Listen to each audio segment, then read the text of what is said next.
Welcome in, all you members of the Duval Devout. This is Kyle Nash, the student of the game of Fans First Sports Network, and this is the Duval Dive. Thanks for coming in once again. Of course, hopefully, if you have a hold of your life here, which not all of us do, granted, I'm one of them, but if you need to get a hold of your life and check out the GM episode that we just dropped here, if you're listening to this, that would have been Wednesday night, of course, our regular episode time, 7:30 p.m. Eastern, as we went through it all. My personal champion, Travis D. Holmes, broke it down just like he did, of course, as well on Big Cat Country. Make sure you check out his GM article there too. But it's also draft season. It's lying season. It's speculation season.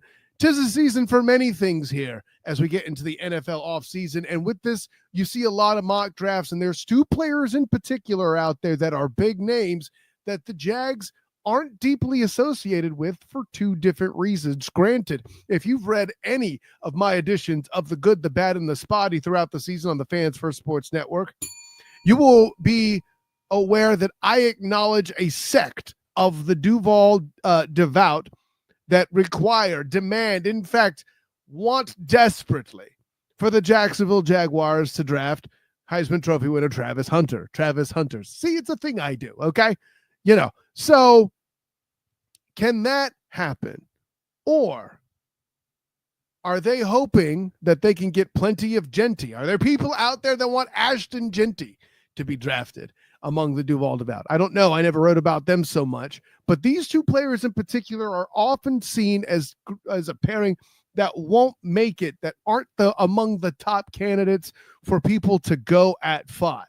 However, I'm telling you, there's a chance. Just like Jim Carrey in Dumb and Dumber, I'm telling you there's a chance. I have a path to draw to get there, and to laugh at me and make fun of how dumb some of these paths might be. My personal champion, Travis D. Holmes. What's going on, my guy?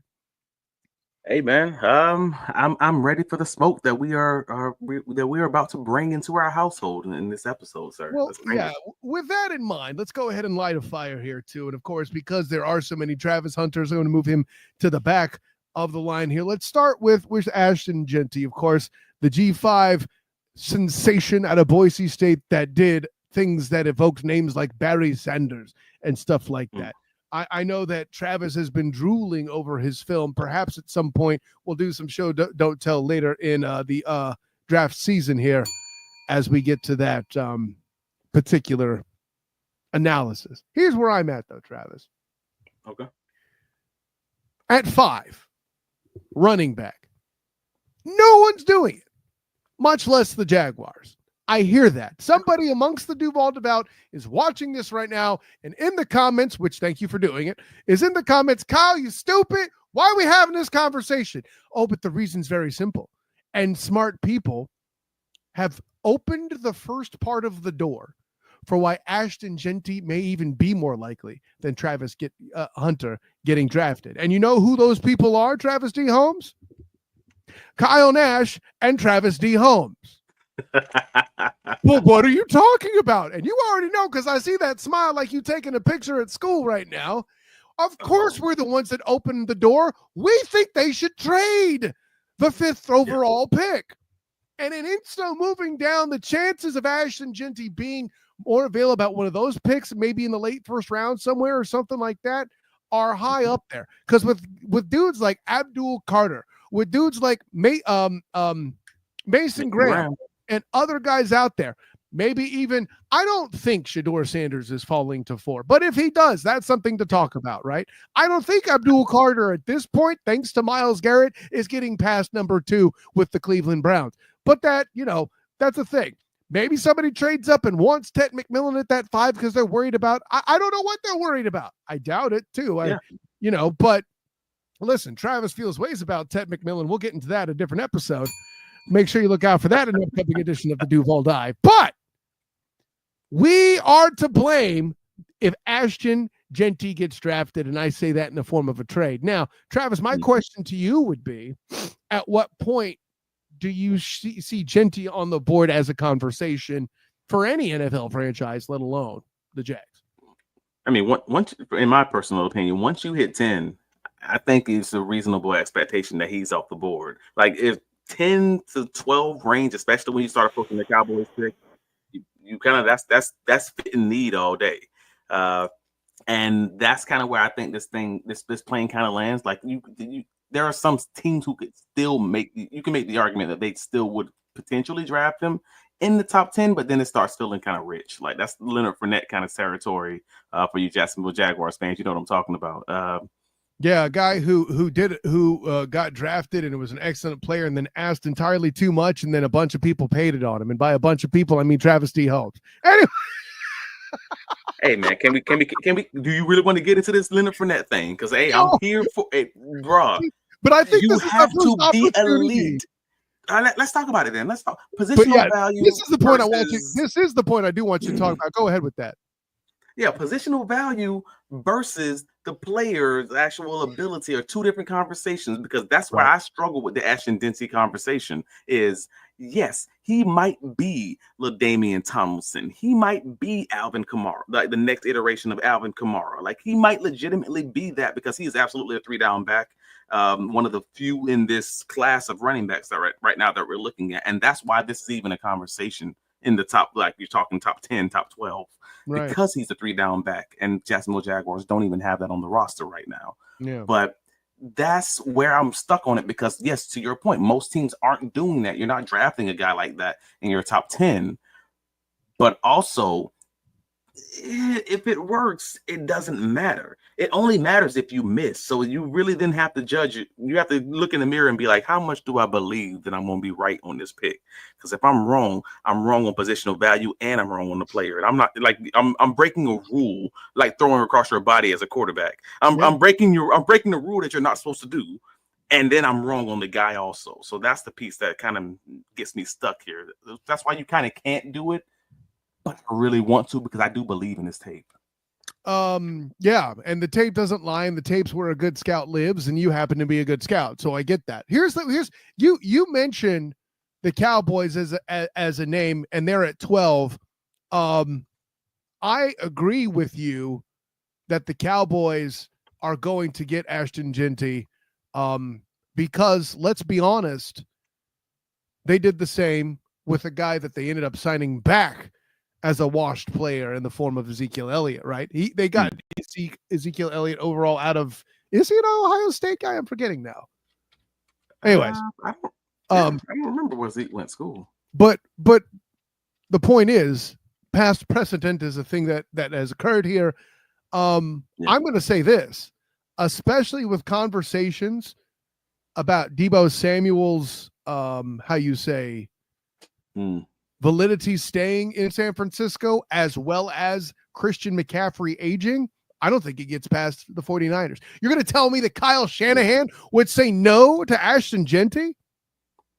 Yeah, no. Man, there's not a running back on the face of this earth that Kyle Shanahan can say no to. If the man could draft all running backs, he absolutely would. But I honestly, I was talking to someone who covered the Chicago Bears just last week, and they were telling me that they thought if Alshon Jeanty made it to 10, that there was a potential that they could pick them, which I was shocked to hear because I know they have DeAndre Swift and they have Roschon Johnson, but apparently Johnson's just I guess just part of the stable in that way. And Swift was inconsistent as far as like he had a few weeks earlier in the season where he was good, but then maybe they want to give Caleb Williams a little bit of help with Ben Johnson always liking that two-headed monster.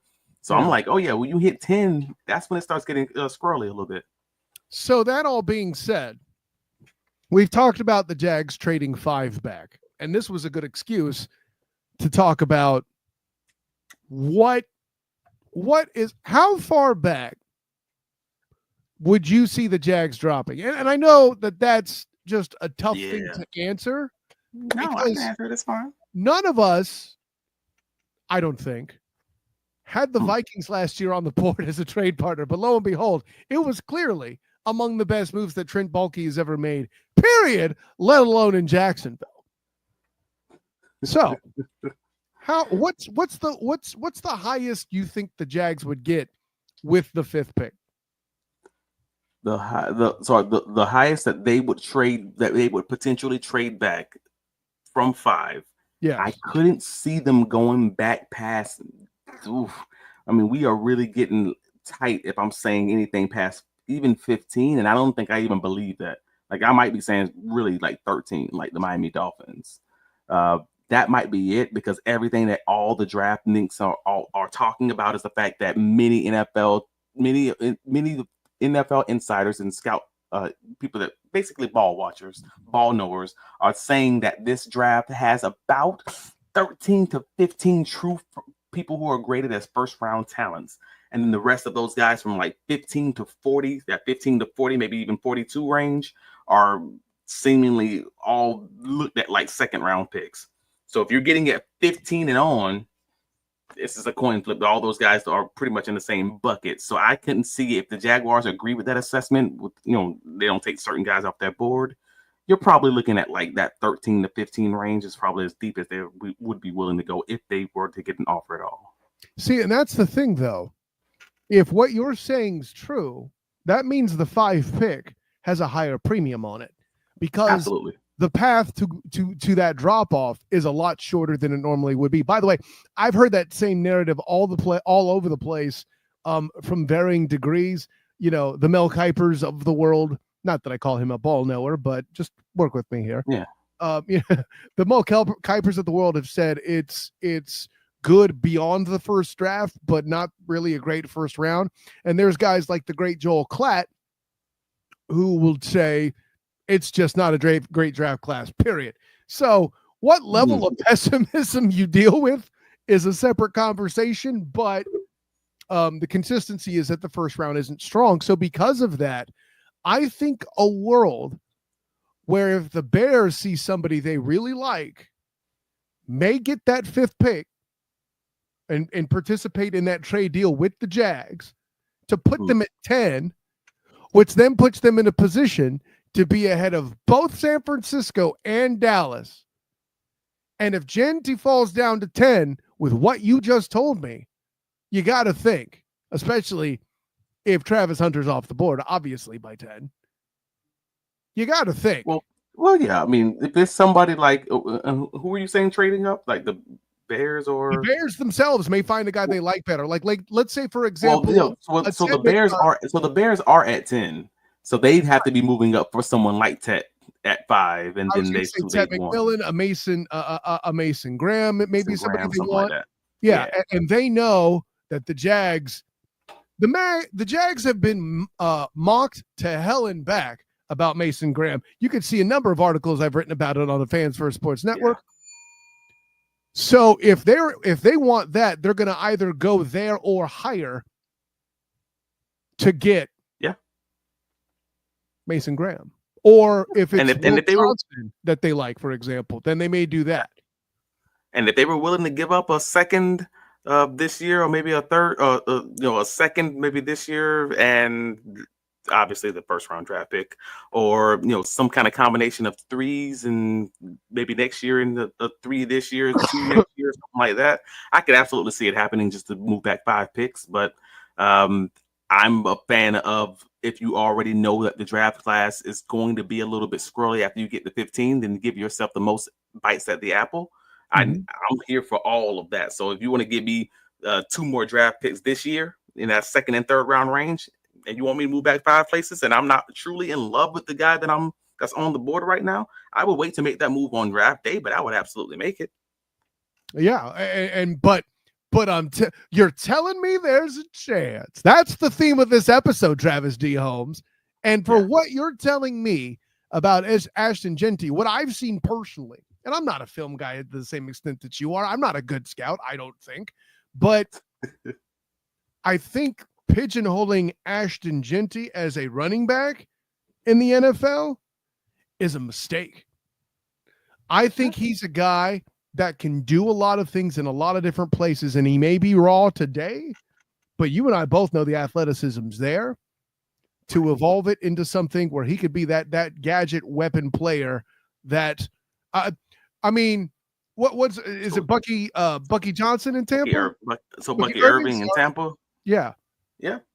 Well, a lot like that, but in the only small differences is that the only thing that I will say Jeanty is probably not going to be, he's not going to be a guy you put into the slot and you actually line him up to run routes. Like, he's a guy who's going to catch the ball well out of the backfield. He's good on angle routes. He's good in the flats. He's good breaking tackles. He's good with his hands. All of that is fine. He's just not going to be the guy who you line up at the slot receiver role and actually ask him to run a post route or run a slant or run whatever it may be, because that simply doesn't seem to be his game. And that's fine. He's still a 3-down running back who's good at catching the ball out of the backfield and good at breaking tackles and good at pass blocking, all those things. He just won't be that extra. He won't give you that extra Christian McCaffrey type of situation, maybe even that same Saquon Barkley kind of thing. He's not that category, but he's up there. He's just not the top 2 guys, maybe. What if I told you it's possible he just hasn't gotten that opportunity at Boise State? What we've learned, if nothing else, when it comes to college players, Travis Holmes, is environment is everything. And in no other college in America would Travis Hunter be allowed to do what he was allowed to do. See how I'm teasing the next segment. But I mentioned that to say, ain't no way in hell he was doing anything but running the football at Boise State with the makeup of that offense and that team, period, point blank, end of story. Also true. So I haven't seen enough to rule that out. And as a guy who's watched the tape and done a lot more of the due diligence, my question to you would be, what opportunity to produce tape would we even have? Maybe something in high school. I don't know. I mean, for the most part, yeah. I mean, he was the offense. I mean, the passing game wasn't great for Boise as far as that's concerned. And again, leading the country as far as opportunities to run the ball, and still leading the country in running the ball against stacked boxes and still being able to put up the stats that he put up is an incredible feat. And I know folks are going to get on him about the Penn State game. And I rewatched that Penn State game twice. And I'm just like, I get that folks are down on it. But also, the last time I watched the Penn State game was this week. And I walked away from that game more excited about Alshon Jeanty than any of the times that I watched it, because I only watched his rushes. And I only watched how Penn State had to stop him and what they had to do to stop this man. They had to stack the box. Literally every single time that he was running the ball, they had 3 people surrounding him. And I don't mean that as a hypothetical state. Like, I mean that like legitimately 3 people in a triangle or surrounding him, making sure that he's not going to beat us. And he's breaking multiple of these tackles and getting taken down by the 3rd guy. That excites me, because that's not a normal thing that's going to happen in the NFL. If you can invest in your offensive line and have a reasonable scheme for Jacksonville in free agency in the draft, I believe that having someone like Alshon Jeanty who was able to break tackles but also be a 3-down back, so you're not tipping your plays, that's it, man. That's everything you needed right there, in my opinion. You mentioned Penn State. I'm forced and compelled to ask the question in the name of complete analysis. Was Abdul Carter playing that game? Was Abdul Carter playing in the Penn State game? Yeah. I believe so. Because if he is, what you're telling me is a defense that features a guy who's at the top of all the big name analysts' boards as the best player at his, not just at his position, but talent-wise on a lot of big boards out there. He got injured in that game. That's what it was. All right. Okay. The start of the second quarter. That's a mitigating factor, obviously. But I'll put it this way. It's a compelling point. And granted, I am one who has spoken at length in various outlets about the Big Ten being wildly top heavy, but that's a separate conversation. So, but a team that played in a conference that was wildly underrated, like the Big 12 was, those Colorado Buffalo, and a guy averaging over 100 snaps a game, and Travis Hunter. Saying it out loud, I actually talked with Matt Leinart about it, of Fox Noon Kickoff and former Notre Dame quarterback, by the way, with the black and gold banneret, and asked him what you have to do as an athlete. Now, granted, asking Brady Quinn, or I said not Brady Quinn, sorry, Matt Leinart, about an athletic guy and athleticism, beyond him being a former college athlete, he was never in that stratosphere. the sheer, what's his word, perplexion that hit this man's face when I asked this question was very unique. I say all of that to say this. The first question one asks when it comes to Travis Hunter is if he's going to play both ways. I'm not answering that here. More on that later. What needs to happen for Travis Hunter to end up in Duval? The question we're posing here. That tells you, so you're telling me there's a chance. By the way, shouts to Joel Klatt for being the first guy to credibly make it happen. Both quarterbacks have to be gone. I think that's pretty simple. Yeah. Not that Jacksonville's going to draft the quarterback, but at some point, that if a team above them didn't draft the quarterback, somebody got Travis Hunter instead, the game's over, right? Fact. The New England Patriots have to stick to building football inside out. Why do I say that? Follow me on the logic. We're assuming that first and third, the Tennessee Titans and the New York Giants pick quarterbacks. I don't care who picks Cam Ward and who picks Shedeur Sanders. Yeah. But that takes both the quarterbacks off the board. We spoke earlier with Jeanty that Abdul Carter is going to be the heir apparent to Myles Garrett if this trade extends and happens the way that we're talking about. It could be lying season the whole time. We don't know. But presumably, Abdul Carter would go there. Okay. This means that the Patriots either snag Mason Graham, or Will Johnson, the corner, or everybody's talking about this tackle. Is it Campbell out of LSU? I think it's Matt Campbell. Will Campbell? Will Campbell. Thank you. I couldn't remember his first name. Gotcha. So if all that happens, you're staring down the barrel of Travis Holmes, or excuse me, we always talk about staring down the barrel of Travis Holmes with the Jags, but you're staring down the barrel of Travis Hunter being drafted with the fifth overall pick in that particular case. Travis, tell me what you think. It'd have to happen in a very specific way, and I would even argue a very unlikely way. But remember, the theme of this episode is, so you're telling me there's a chance. Right. Stranger things have happened. We've had the Las Vegas Raiders make crazy picks before. So why can't Stones ahead of Michael Crabtree, for example? Why can't the New York Giants make a weird pick, or the New England Patriots make a weird pick? I mean, there's so many bad organizations in front of the Jaguars that could absolutely make a terrible pick to make this happen. So yes, absolutely. Like we're saying, this one of the first few teams might pick a quarterback, and they could do something wild like go Will Campbell also. You just don't know. So to that point, one weird team or one team doing something that is against what all the group thinks happens all the time. It happens nearly every year. So I'm here for that. At some point it's going to happen. So the Jacksonville Jaguars absolutely can land. Shouts to Trayvon Walker amongst our own Jacksonville Jaguar roster that we're talking about here.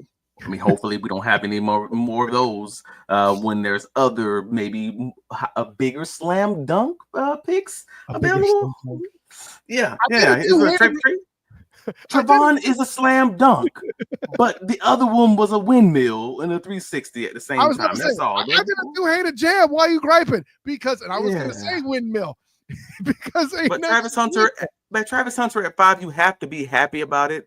And unfortunately, I'm the wrong person to ask that question because I'm not as ecstatic about it. It's one of the few picks that concern me. But I'm happy with the team getting the value of having someone who is routinely placed as a top 2, top 3 pick, and they're able to get him at 5. I would be happy with the process, though I might have concerns on the player. So here's the scenario I want to pick out, because here's where I want to join you in this particular place.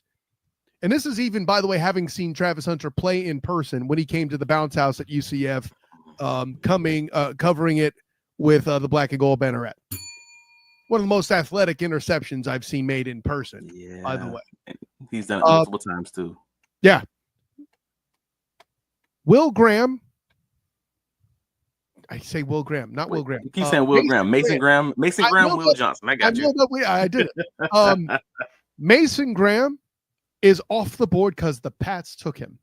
Because that's the guy I would want ahead. I have said, I am not, man, listen, if you listen to the Duval Dive, which, by the way, if you don't, get a hold of your life. Hello. But if you listen to the Duval Dive, you've heard me shout at length that the biggest problem on this defense right now is defensive, period, tackle, period, point blank, period, blank, period. Yeah, I think I got that right. So if Graham is gone because the Pats took him, is Travis Hunter the pick for you? I think you're going to say you still want Will Johnson. Am I wrong?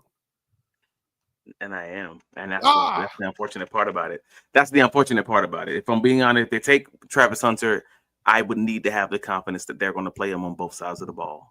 And I'm just not there. I know that that is the prime benefit of having Travis Hunter, is that you're going to solve an issue, or at least you're going to reasonably solve an issue on the offensive side of the ball while also solving an issue on the defensive side of the ball. You know, you're probably going to play more corner than receiver, but you get my point. If you're not doing that, and if I'm just saying, hey, I'm comparing Travis Hunter versus Will Johnson just as a cornerback, 1-to-1, and you tell me which one's better, I'm going with Will Johnson, bro. If that's all that's all we're talking about. I like Will Johnson's game to that level. Now here's the wrinkle. You say both ways. Maybe he doesn't play offense. I'm cool that's a possibility that won't happen. Now, granted, Joel Klatt, when he picked Travis Hunter 5th, and by the way, we're leaving out the appeal it would bring the Jags franchise in the offseason. That would be immediate buzz. You know, like I know you don't care about that. I'm tired of winning the offseason. Just win the games. Spoken like a true member of the Duval Devout. But maybe he doesn't play offense. However, it will be fiscally prudent to have him return kicks and be on special teams. Is that enough? Don't care. So he said, no, it's not enough. No, don't care. Ain't nothing special about your teams, Kyle. That's what you just said. I'm done with worrying about special teams. Like I worried about it. Don't get me wrong. Teams that have terrible special teams worry about it. But if you just have an average to above average special teams, then don't talk to me about special teams. What about offense? What about defense? And then special teams matter in the close games. But I'm just at the point where the Jacksonville Jaguars need to have a dominant offense. Jags had 10 close games, homie. Hold up now. Don't just brush that away. 10 close games. 10 close games with bad coaching and a bad GM. All right. Yeah, I'm with you, bro. But again, if it's a tight race, and I think it's a tight race, then I'm going with Will Johnson over him. Again, you're going to take Travis Hunter. You're going to have to give him Travis Hunter treatment. You're going to take Travis Hunter. You're going to have to use him on both sides of the ball to make that worthwhile. And you're going to have a plan of how you're going to implement that young man into your offense. Just like he did it in college. It was all about ball. He had the whole, program that he was only focused. Like, what was it? The oxygen suit that he would wear. Yeah. All of that stuff. Like, he has his whole program set out for him. Cool.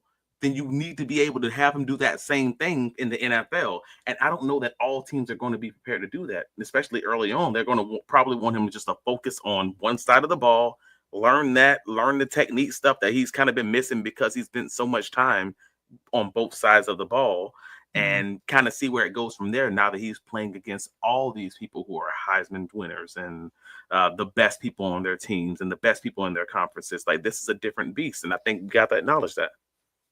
Yeah, no, I think, and that, by the way, that's 1,000,000% correct for any corner that's getting drafted, right? Yeah. And to put him in a position to not focus on a particular craft makes sense. That being said, I'm with you. If you're going to draft Travis Hunter at some juncture, sir, you have to have a package for him, something like a lot of people are, put him in a red zone package. No, the package, the package that I would create that's special for Travis Hunter, it ain't the damn red zone. It's getting them to the red zone, right? Go deep.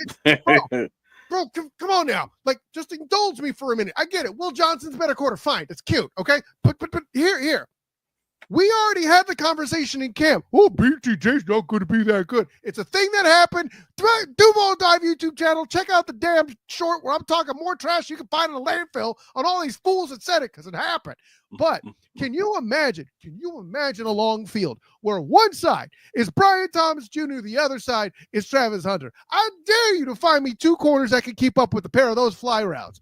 Bro, come on now. They exist, but they're hard to find, and not every team's got them. This is fair. But again, for a Jacksonville Jaguars team that's struggling at cornerback, I need to make sure this guy's going to be an outside cornerback. I believe he's a good one, especially playing zone. Hopefully that's what they play, because, again, I don't know that Travis Hunter is going to be your strongest man corner. He's fine, don't get me wrong, but he's definitely better in zone. Like, he's so dominant in cover 2 and cover 4. I don't know what they're going to do as far as playing defense. I don't know if Travis Hunter is even going to be an outside corner because of his stature. You're talking maybe 6 foot, 185, maybe 6 foot, 180, depending on what that kind of lands at the combine. Is he going to be a slot corner? Well, we have Jarian Jones at home. And he's really good at that. Like, that's the piece it's going to kind of shake me, and we're going to see how this whole draft process measures out and kind of how it levels out. But I'd be happy with, Travis Hunter playing receiver, because that sounds dope to me. But again, how to make that happen, how to make something that rarely happens in the NFL happen in this kid's situation. Yeah. You're going to have to be someone who's really modern. Fortunately, we do have a coach like that. Sounds like box, yeah. Yeah, and hopefully he has a plan on how to make that work. Otherwise, you wasted the top 5 pick for something that reasonably you could have gotten at 10. And people are still alleging that you wasted the top overall pick with Trayvon. We've had this conversation. The punchline's this, though, my friend.